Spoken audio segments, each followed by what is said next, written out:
অত্যন্ত মিষ্টি লাগছে। দেখো ভালো করে, তোমরা জানিও কমেন্ট বক্সে কেমন লাগছে মাকে। খুব মিষ্টি মায়ের মুখটি লাগছে।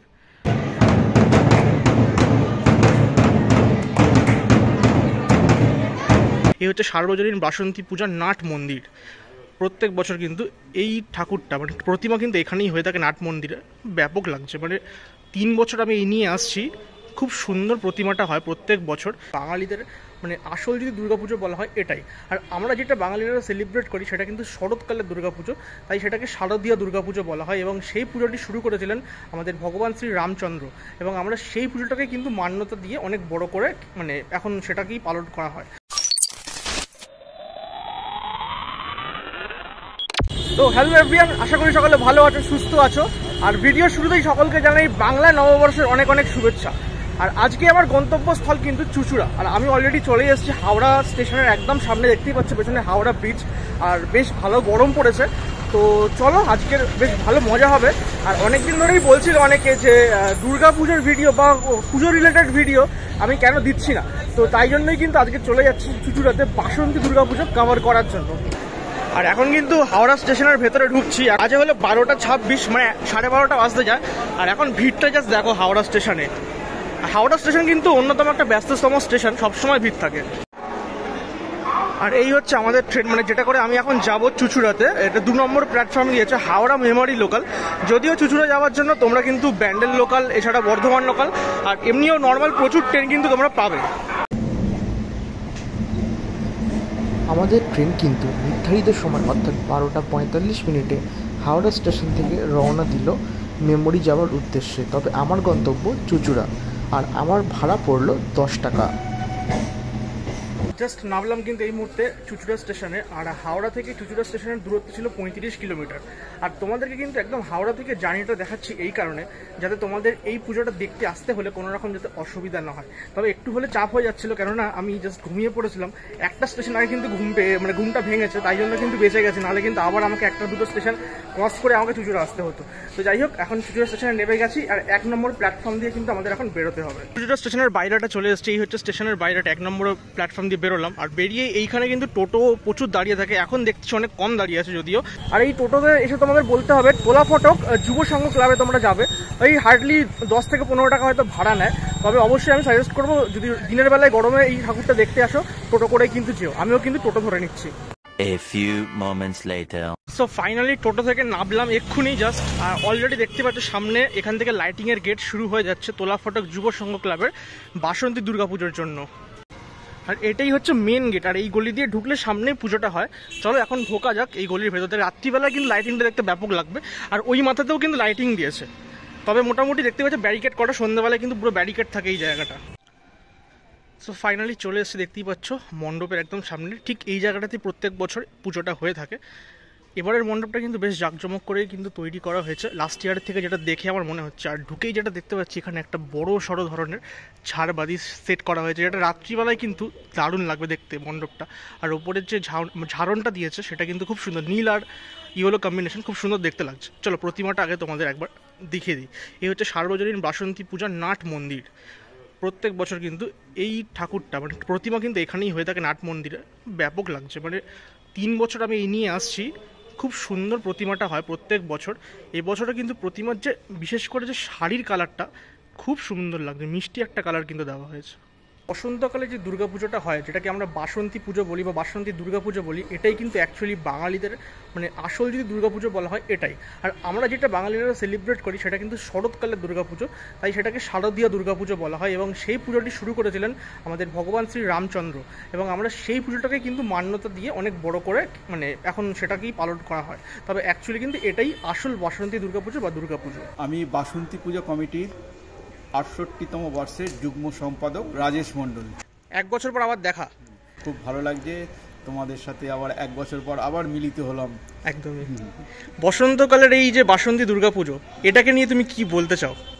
এটা আমাদের পাড়া তো এটাই তো মেন দুর্গাপুজো। দুর্গাপুজো যেরকম সবাই নতুন জামা কাপড় সব কেনাকাটা করে, কিন্তু আমরা এই পুজোটাতে আমরা নতুন সব জামা কাপড় কিনি এবং 4 দিন ধরে পড়া হয়। এটার জন্য আমরা কি বলবো অপেক্ষা করে থাকি, এই পুজোতেই মুখিয়ে থাকি যে এই পুজোতে আসবো, নতুন জামা কাপড় পরবো, আর পাড়াতে খাওয়া দাওয়া সব কিছু? খাওয়া দাওয়া সবাই, আর সবার বাড়িতে যারা দূরে থাকে আত্মীয় স্বজন সবাই এই পুজোতে আসে, একটা কি বলো মিলন ক্ষেত্র হয়ে ওঠে একদম। আর আজকে তো এই পুজোর সম্ভবত পঞ্চমী, হ্যাঁ যদি শিডিউলটা কি আছে একটু যদি বলো। সপ্তমী অষ্টমী নবমী 3 দিন ধরেই যে ভক্তরা আসেন তাদের জন্য ভোগ থাকে। সপ্তমীর দিন থাকছে আপনার পোলাও ভোগ, অষ্টমীতে পায়েস ভোগ, আর নবমীতে খিচুড়ি ভোগ। হ্যাঁ, নবমীর দিন আমাদের কুমারী পুজো হয়, কখনো কুমারী হয় 3টে হয়, কখনো 4টে হয় কুমারী, যেরকম অংশগ্রহণ করে কুমারী পুজো। আচ্ছা আচ্ছা, ঠিক। আর প্রচুর ভক্তর সমাগম হয়। আর এই পুজোটা কেন্দ্র করে 4 দিন ধরে মেলা, দূর দূরান্ত থেকে লোকজন আসে, পসরা সাজিয়ে বসে, একটা রমরমা ব্যাপার। আর মেলা যারা তাদেরও মুখে এই 4 দিনে যে বেচাকেনা একটা বিরাট হাসি নিয়ে তারা বাড়ি ফিরে। দশমীতেও হয় আমাদের খিচুড়ি, এই যে পুরো খিচুড়ি ভোগ খাওয়া দাওয়ার পর ঠাকুরকে নিয়ে শোভাযাত্রা সহকারে চুঁচুড়া শহরে রাজপথ পরিক্রমা করা হয়। আর প্রচুর মানুষের সমাগম, কি বলবো, চুঁচুড়াবাসীর একটা আবেগ এই পুজোতে, সবাই আমরা মিলিত হই এখানে। ঠাকুরটা তোমাদেরকে একদম কাছ থেকে একটু ডিটেলসে দেখিয়ে দিই। আর এই হচ্ছে আমাদের গণেশ বাবাজি, দেখতেই পাচ্ছ খুব সুন্দর শাড়ির যে কালারটা প্রথমেই বলছিলাম, খুব সুন্দর কিন্তু প্রত্যেকটা শাড়ির কালার কিন্তু করেছে, অনেকটাই ক্রিমিশ কালারের আছে। এছাড়া যে পেছনের চালচিত্রটা দেখছো, গতবারের তুলনায় চালচিত্র কিন্তু এবছর বিশেষভাবে জাঁকজমকপূর্ণ হয়েছে এবং দেখতে কিন্তু ব্যাপক লাগছে। এটা গোল্ডেন সাজের ওপর করেছে, বিশেষ করে যখন সন্ধ্যাবেলা লাইটিংটা পড়বে এই পুরো জায়গাটা ব্যাপক চকচক করবে, খুব সুন্দর। মায়ের মুখটা অত্যন্ত মিষ্টি লাগছে, দেখো ভালো করে, তোমরা জানিও কমেন্ট বক্সে কেমন লাগছে মাকে, খুব মিষ্টি মায়ের মুখটি লাগছে। আর এই মন্দিরের একটা স্পেশালিটি কি, এই মন্দিরের পাশে কিন্তু এখানে মানে স্বামী বিবেকানন্দের একটি মূর্তি থাকে, আমি প্রত্যেক বছর দেখি, এবং এখানে এই পুজোর সময় এইরকম একটা ঢাক কিন্তু মেকানিজম একটা বসানো আছে, এটাও বেশ ইন্টারেস্টিং। আর এইদিকে রামকৃষ্ণ আর সারদা মাকেও রাখা হয়, আর তার সাথে তুলসী মঞ্চও থাকে, এটা আমি প্রত্যেক বছরই ভিডিওতে দেখাই, যদিও খুব ভালো লাগে। আর আমি এই মুহূর্তে যেখানে দাঁড়িয়ে আছি, মানে এই মন্দিরের ভেতরে, এইখানে কিন্তু পুজোর সময় পুরো ডালা ভর্তি হয়ে যাবে, এই সপ্তমী অষ্টমীতে পুরো ডালা ভর্তি হয়ে যায়। আর ঠিক এই মাঠের এই জায়গাটাতে হয় কুমারী পুজো। তো তোলা ফটক যুব সংঘ ক্লাব থেকে তোমাদের বাসন্তী দুর্গা পুজো দেখিয়ে আমি কিন্তু এখন বেরিয়ে যাচ্ছি এই ক্লাব থেকে। আর এখন আমি যাব পায়ে হেঁটে এখান থেকে সম্ভবত 1 কিলোমিটার ওই ষান্ডেশ্বর তলা। গত বছর আমি গিয়েছিলাম ষান্ডেশ্বর তলায়, লাস্ট ইয়ার একটা বাসন্তী দুর্গা পুজো শুরু হয়েছিল, তবে শুধুমাত্র সেইটা দেখানোর জন্য তোমাদের যাচ্ছি না। আর তার সাথে ষান্ডেশ্বর তলায় কী হয়, খুব সুন্দর একটা মন্দির এরিয়া এবং গঙ্গার পাড়, সেটা তোমাদেরকে এই ভিডিওতে দেখিয়ে দেবো। জানি একটু ভিডিওটা বড় হবে, তবে অবশ্যই দেখো, ভালো লাগবে। সো হাঁটতে হাঁটতে আমরা চলে এসেছি ষান্ডেশ্বর তলা বাবার মন্দিরে। এই যে দেখতে পাচ্ছ মন্দিরের চূড়াটা, এটাই হচ্ছে বাবার মন্দির। সব থেকে ইন্টারেস্টিং ব্যাপার, এবারের যে পুজোটা বাসন্তী পুজো আর গতকাল ছিল নীল পুজো, একসাথেই গায়ে গায়ে পড়ে গেছে। তাই জন্য আমরা মোটামুটি এখন যেটা দেখতে পাচ্ছি এখানে, ওই বাবার যে গাজনটা হয় না, ওগুলো কিন্তু এখন হচ্ছে। ছোট্ট করে তোমাদের দেখিয়ে দিই এই ভিডিওতেই।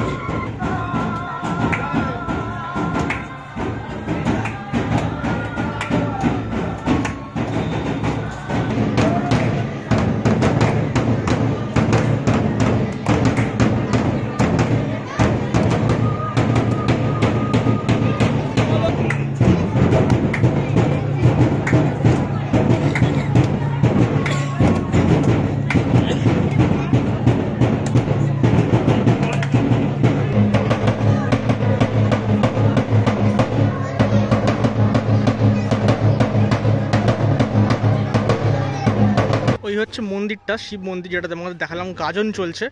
আর এই হচ্ছে ষান্ডেশ্বর তলার ঘাট, এই যে এখানে দেখতে পাচ্ছ সকলে স্নান টান করছে পুজো দিয়ে। আর ওদিকটা নৈহাটি, জগদ্দল, ভাটপাড়া এইসব সাইডে আছে। হ্যাঁ, যারা মোটামুটি এখানে স্থানীয় তারা আরও ভালো বলতে পারবে আমার থেকে।